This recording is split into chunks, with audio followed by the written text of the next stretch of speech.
வணக்கம் and welcome to கனன். யூகேல இப்போ பரவலாக பேசப்பட்டு கொண்டிருக்கிற ஒரு விஷயம் தான் இந்த இமிகிரேஷன் லோ சேஞ்சஸ். நாங்கள் இந்த இமிகிரேஷன் லோ சேஞ்சஸ் இருக்கிற ஒயிட் பேப்பரை கொஞ்சம் துல்லியமாக இன்டீட்டெயிலாக என்னென்ன விசா கேட்டகரிஸுக்கு என்னென்ன சேஞ்சஸ் வந்திருக்குன்னு பார்ப்போம். ஏன்னா எல்லா சேஞ்சஸுமே எல்லா விசா கேட்டகரிஸுக்கும் அப்ளிகபிள் இல்லை. முதலாவது நீங்கள் அதை தெரிஞ்சு கொள்ளுங்க. எல்லாருமே பயப்பட வேண்டிய தேவையும் இல்லை. ஸோ இதை பற்றி தான் இன்டீட்டெயிலாக இந்த வீடியோவில் நாங்கள் கதைக்க போகிறோம். சட்டங்களை அமுலுக்கு கொண்டு வர சொல்லி பரிந்துரைக்கப்படுற இல்லாட்டி பரிந்துரை செய்யப்படுற ஒரு ஆவணம் தான் இந்த ஒயிட் பேப்பர். அதனால நீங்க யாருமே இந்த சட்டங்கள் அமுலுக்கு வந்துட்டுது என்று சொல்லி நினைக்க தேவையில்லை.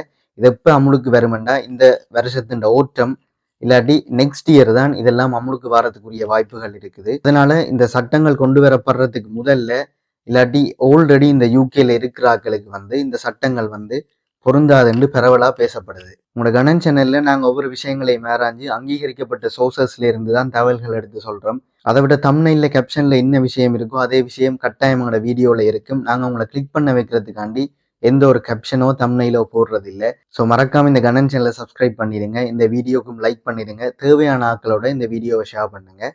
வாங்க வீடியோக்குள்ள போவோம்.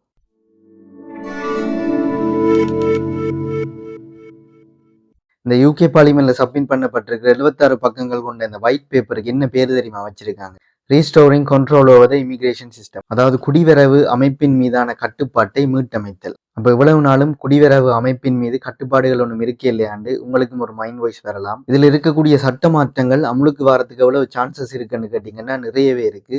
அதை விட அப்படியே இந்த சட்ட மாற்றங்கள் அமுலுக்கு வராட்டியும் இதுல இருந்து நிறைய மாற்றங்கள் அமுலுக்கு வரத்தான் போகுது. என்னென்னு பார்த்தீங்கன்னா இந்த டாக்குமெண்ட் அவ்வளவு துல்லியமாக ஆராய்ஞ்சு ஒவ்வொரு புள்ளி விவரங்களோட இன்டீட்டெயிலாக துல்லியமாக சப்மிட் பண்ணியிருக்கிறாங்க. இந்த டாக்குமெண்ட் எப்படி ஆரம்பிக்குதுன்னு பார்த்தீங்கன்னா கடந்த காலங்களில் குடிவரவால் என்னென்ன நன்மைகள் நடந்திருக்கு என்று தொடங்கி அதுக்கு பிறகு கடந்த கால அரசாங்கங்கள், அதாவது லேபர் பார்ட்டி இல்லாமல் இதுக்கு முதல் இருந்த அரசாங்கங்கள் இந்த குடிவரவில் என்னென்ன சட்டங்களை குறைச்சிருக்கு இல்லாட்டி தளர்த்தி இருக்கு, அதனால் என்ன மாற்றங்கள் நடந்திருக்கு, அதனால் எந்த வருஷத்துலேருந்து எந்த வருஷத்துக்குள்ள அதிகளவான மக்கள் யூகேக்குள்ளே வந்திருக்கிறாங்க, அவங்க என்னென்ன விசா கேட்டகரிஸில் வந்திருக்கிறாங்க, அவங்களோட எத்தனை டிபெண்டன்ஸ் வந்திருக்கிறாங்க, இப்படியான புள்ளி விவரங்கள் அண்ட் கிராஃப்ஸோட இந்த டாக்குமெண்ட் சப்மிட் ஆகி இருக்குது. அதை விட பார்த்தீங்கன்னா இதனால் இந்த அதிக எண்ணிக்கையிலான குடிவரவால் யூகேல என்னென்ன மாற்றங்கள் நிகழ்ந்திருக்கு, கிரைம் ரேட் எப்படி கூடி இருக்கு, அதை விட ஹவுசிங்ஸ், அதாவது இருக்கிறதுக்கு வீடு இல்லாத ஆட்கள் இந்த எண்ணிக்கை எப்படி கூடி இருக்குது, வீட்டுக்கான டிமாண்ட் எப்படி கூடி இருக்குது, வீட்டு விலைகள் எப்படி கூடி இருக்குது, அதை விட ஜிடிபியில் என்னென்ன மாற்றங்கள் நிகழ்ந்திருக்குது, எக்கனாமியில் என்னென்ன மாற்றங்கள் நிகழ்ந்திருக்குது, இப்படியான நிறைய விஷயங்களை இந்த இமிகிரேஷனோட தொடர்பு படுத்தி சொல்லியிருக்கிறாங்க. இதுக்குள்ளே மிக முக்கியமாக ஒரு விஷயம் பார்க்கப்படுது. இந்த குடிவரவால் ஆல்ரெடி யூகேல இருக்கிற யூகே வாழ் மக்கள் எப்படி எல்லாம் பாதிக்கப்பட்டிருக்கிறாங்க என்றதையும் இந்த டாக்குமெண்ட் மிக தெளிவாக சொல்லுது. இதையெல்லாம் தெளிவாக டாக்குமெண்ட் பண்ணின பிறகு ஒவ்வொரு கேட்டகரியிலையும் இவ்வளவு பேர் வராங்க, இதை எப்படியெல்லாம் குறைக்கலாம், எப்படியெல்லாம் கட்டுப்படுத்தலாம் என்ற சஜஷன்ஸ் அடுத்ததா கடைசியா முன்வைக்கப்படுது. பல விசா கேட்டகரிஸுக்கு இங்கிலீஷ் லாங்குவேஜ் லெவல் ரிக்வயர்மெண்ட்ஸ் கூடுது. ஆல்ரெடி இங்க இருக்கிறார்கள் இல்லாட்டி ஃபியூச்சர்லயுமே இங்க வந்துட்டு நீங்க உங்களோட விசாவை ரினியூ பண்ணிக்குள்ள இன்னொரு இங்கிலீஷ் லாங்குவேஜ் ரிக்வயர்மெண்ட் முன்வைக்கப்படுது. அதை விட நீங்க செட்டில்மெண்ட்டுக்கு அப்ளை பண்ணிக்கல வேற ஒரு இங்கிலீஷ் லாங்குவேஜ் ரிக்வயர்மெண்ட் முன்வைக்கப்படுது. அதை விட இந்த ஸ்கில் ஒர்க்கர் விசா இல்லாட்டி ஒர்க் விசாக்குரிய சேலரி த்ரெஷோல்டுகளை எல்லாம் கூட்டுறதால இந்த கட்டுப்பாடுகள் இல்லாட்டி இந்த இறுக்கங்கள் கொண்டு வரப்படுது. மறுபடியும் சொல்றேன், இந்த சட்டங்கள் இன்னும் அமுலுக்கு கொண்டு வரப்பட இல்லை. இந்த சட்டங்கள் அமுலுக்கு வாரத்துக்கு முதல் யூகேக்குள்ள வந்தாக்கள் இல்லாட்டி ஆல்ரெடி யூகேல இருந்தாக்களுக்கு இந்த சட்டங்கள் எதுவுமே அப்ளை ஆகாது. ஓகே, இப்போ எல்லா விசா கேட்டகரிஸுக்கும் பொதுவான 1-2 விஷயங்கள் இருக்குது. அதை முதல்ல பார்ப்போம். இதுல முதலாவது, நீங்க எந்த ஒரு விசா கேட்டகரியில வந்தாலும் இல்லாட்டி வந்திருந்தாலும் நீங்க இந்த சட்டங்கள் கொண்டு வந்த பிறகு நீங்க உங்களோட விசாவை எக்ஸ்டென்ஷன் பண்றீங்கன்னு சொன்னா நீங்க A2 ரிக்வயர்மெண்ட் காட்டணும். அதுக்கு பிறகு நீங்க செட்டில்மெண்ட்டுக்கு அப்ளை பண்ண போறீங்கன்னா நீங்க இங்கிலீஷ் லாங்குவேஜ் லெவல் B2 ரிக்வயர்மெண்ட்டை ஃபுல்ஃபில் பண்ணி இருக்கணும். இதை விட பார்த்தீங்கன்னா நீங்க எந்த ஒரு விசா கேட்டகரியின் டிபெண்டா வாரத்துக்கும் உங்களுக்கு சர்டன் சேலரி த்ரெஷோல்ட்ஸ் இருக்கணும். அதாவது நீங்க ஒரு விசா கேட்டகரியில இருக்கிறீங்க, நீங்க உங்களுக்கு டிபெண்டை எடுக்கணும்னு சொன்னா நீங்க குறிப்பிட்ட அளவு சேலரி காட்டியே ஆகணும். இது ஒவ்வொரு வருஷமும் அதிகரிச்சு கொண்டே போகும். இது ரெண்டும் தான் பொதுவான மாற்றங்கள். ஸ்கில்டு ஒர்க்கர் விசா கேட்டகரிக்கு இந்த இமிகிரேஷன் லோ சேஞ்சஸ்ல என்னென்ன மாற்றங்களை கொண்டு வரத்துக்கு பரிந்துரை செய்யப்பட்டிருக்குன்னு பார்ப்போம். 2020களில் Tier 2 ஒர்க் விசாக்கு பதிலாக ஸ்கில் ஒர்க் விசான்ற ஒரு கேட்டகரியை கொண்டு வரதையும், அதில் ஆக குறைஞ்ச எஜுகேஷனல் குவாலிஃபிகேஷன் வந்து RQF6, அதாவது டிகிரி லெவல் இருக்க தேவையில்லை, A லெவல் அதாவது RQF3 இருந்தாலே போதும் என்று கொண்டு வரப்பட்ட மாற்றங்களால எப்படி இந்த இமிகிரன்ஸ் நம்பர் கூடுது, அதை விட அவங்களோட வர டிபெண்டன்ஸ் நம்பர் எப்படியெல்லாம் கூடுதுன்றத தெளிவா புள்ளி விவரங்களோட காட்டியிருக்காங்க.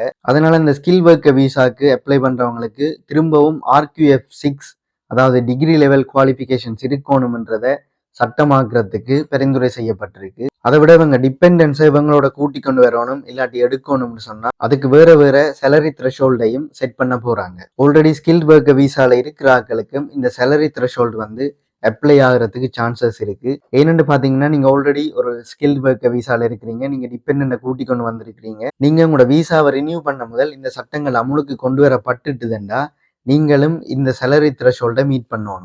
இதை விட நீங்க யூகேல ஆல்ரெடி வேற ஒரு விசா கேட்டகரியில இருக்கிறீங்க, இந்த சட்டங்கள் அமுலுக்கு வந்த பிறகு நீங்க உங்களோட விசாவை வந்து ஒர்க் விசாவா மாத்த போறீங்கண்டா, இல்லாட்டி வேறொரு விசாலேருந்து ஒர்க் விசாக்கு ஸ்விட்ச் பண்ண போறீங்கன்னு சொன்னா நீங்களும் இந்த ரிக்வயர்மெண்ட்ஸ் எல்லாத்தையும் மீட் பண்ணணும். உங்களோட எஜுகேஷனல் குவாலிஃபிகேஷன் டிகிரி லெவலை விட குறைய ஆனால் A லெவலுக்கு மேலே இருக்குன்னு சொன்னால் நீங்கள் ஸ்டில் யூகேக்கு வரதுக்குரிய சான்சஸ் இருக்குது. அது எப்படின்னு பார்த்தீங்கன்னா, RQF லெவல் 3 to 5க்குள்ளே இருக்கிறார்கள் வந்து ஸ்டில் யூகேக்கு ஸ்கில் ஒர்க் விசா கேட்டகரியில் வர முடியும். ஆனால் அந்த வேகன்சிஸ் இல்லாட்டி அதுக்குரிய வேலைகள் வந்து யூகே கவர்மெண்டால பப்ளிஷ் பண்ணப்பட்ட டெம்பரரி ஷார்டேஜ் லிஸ்ட் என்ற ஒரு லிஸ்ட்டில் வந்து உங்களோட ஒக்கியூபேஷன்ஸ் வந்து இருக்கணும். அதில் இருக்கிற ஒக்கியூபேஷன்ஸை மட்டும்தான் இந்த RQF லெவல் 3 to 5ல இருக்கிறார்கள் வந்து அப்ளை பண்ணி யூகேக்கு வரக்கூடியதாக இருக்குது. இதை விட இந்த லோவர் எஜுகேஷனல் குவாலிஃபிகேஷனோட ஒர்க் விசாக்கு அப்ளை பண்ணுறவங்களுக்கு புதுசாக ஒரு 3 விஷயங்களையும் அறிமுகப்படுத்தி இருக்கிறாங்க. அது என்னென்னு பார்த்தீங்கன்னா, முதலாவது ஒரு பாயிண்ட் பேஸ் சிஸ்டத்தை வந்து கொண்டு வர போகிறாங்க. ரெண்டாவது, இந்த டெம்பரரி ஷார்டேஜ் லிஸ்ட் வந்து கொஞ்ச நாளைக்கு தான் இந்த யூகே கவர்மெண்டால பப்ளிஷ் பண்ணப்பட்டிருக்கு. அந்தந்த வேகன்சிஸுக்குரிய நம்பரை வந்து அவங்க மீட் பண்ணின பிறகு அந்த ஷார்டேஜ் லிஸ்ட்ல இருந்து அந்த வேலைகள் வந்து நீக்கப்பட்டுரும். அதுக்கு பிறகு நீங்க இந்த வேலைகளுக்கு அப்ளை பண்ண இல்லாமல் இருக்கு. மூன்றாவது முக்கியமான விஷயம் பார்த்தீங்கன்னா, இந்த டெம்பரரி ஷார்டேஜ் லிஸ்ட்டுக்கு ஃபுல் அண்ட் ஃபுல் வெளிநாட்டில இருந்து ஆக்களை எடுக்காம யூகேல ஆல்ரெடி இருக்கிறவங்களுக்கு முன்னுரிமை கொடுக்கறதுக்கு நடவடிக்கைகளை எடுக்க போறாங்களாம். இந்த ஸ்கில் ஒர்க் விசால பார்த்தீங்கன்னா, எல்லா social மீடியாலையும் indefinite leave to remain வந்து 5 இயர்ஸ்லேருந்து 10 இயர்ஸ் ஆக போகுது என்ற ஒரு தகவல் வந்து பரவி கொண்டிருக்கு. அது பார்த்தீங்கன்னா அப்படியே உண்மை இல்லை. பாயிண்ட்ஸ் பேஸ் சிஸ்டத்தில் யூகேக்குள்ள வர ஒர்க் விசா ஹோல்டர்ஸ்க்கு மட்டும்தான் இது அப்ளை ஆக போகுது. அதாவது நீங்கள் RQF6 அல்லது அதுக்கு மேலே குவாலிஃபிகேஷன் இருக்கிற ஒரு ஆளுண்டா நீங்கள் இந்த பாயிண்ட்ஸ் பேஸ் சிஸ்டத்துக்குள்ளே வர தேவையில்லை. உங்களுக்கு வந்து ஸ்டில் இந்த 5 இயர் ரூட் தான் இருக்கும். இது வந்து அந்த 3 to 5 RQF லெவல் இருக்கிற ஆட்களுக்கு மட்டும்தான் இந்த பாயிண்ட்ஸ் பேஸ் சிஸ்டத்தை கொண்டு வர போகிறதாகவும் இந்த ரிப்போர்ட்டில் வந்து சொல்லப்பட்டிருக்கு. அவங்களுக்கு மட்டும்தான் இந்த 10 வருஷ செட்டில்மெண்ட் ரூட் வந்து அப்ளை ஆகும். அதுலேயுமே பார்த்தீங்கன்னா, அவங்க யூகே எக்கனமிக்கும் சொசைட்டிக்கும் எப்படியெல்லாம் கண்ட்ரிபியூட் பண்ணுறாங்க, என்னென்னலாம் பெனிஃபிஷியலாக செய்கிறாங்கன்றதை பொறுத்து அந்த 10 இயர் ரூட்டையுமே அவங்க குறைச்சி கொள்றதுக்கு சான்சஸ் இருக்குன்னு சொல்லி இந்த ரிப்போர்ட்ல இருக்கு. ஸோ எல்லாருமே இதை நினைச்சு பயப்பட தேவையில்லை. இதை விட skill work visa English language ரிக்வயர்மெண்ட்டையும் B1ல இந்த B2 ரைஸ் பண்ணுறாங்க.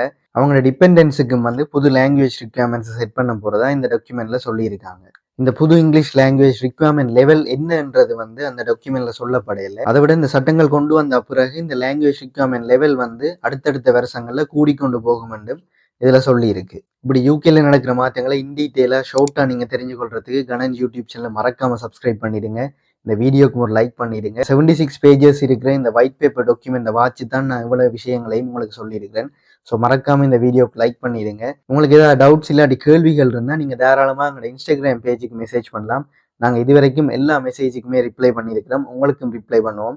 ஸோ மறக்காம எங்களோட இன்ஸ்டாகிராம் பேஜையும் ஃபாலோ பண்ணி அதில் உங்களோட மெசேஜஸை வந்து நீங்கள் போடலாம். இந்த வீடியோ ஸ்டூடெண்ட் விசாவில் வேற இருக்கிற உங்களோட ஃப்ரெண்டுக்கோ இல்லாட்டி ஒர்க் விசா அப்ளை பண்ண இருக்கிற உங்களோட ஃப்ரெண்டுக்கோ உங்களுக்கு தெரிஞ்சாக்களுக்கோ யூஸ்ஃபுல்லாக இருக்கும். ஸோ மறக்காம அவங்களுக்கு இதை ஃபார்வர்ட் பண்ணிடுங்க. நீங்கள் இந்த 76 பேஜஸ் இருக்கிற டாக்குமெண்ட்டை வந்து வாட்சி பார்க்கலாம். லிங்க் நான் டிஸ்கிரிப்ஷனில் கொடுத்துருக்கிறேன். Bye for now.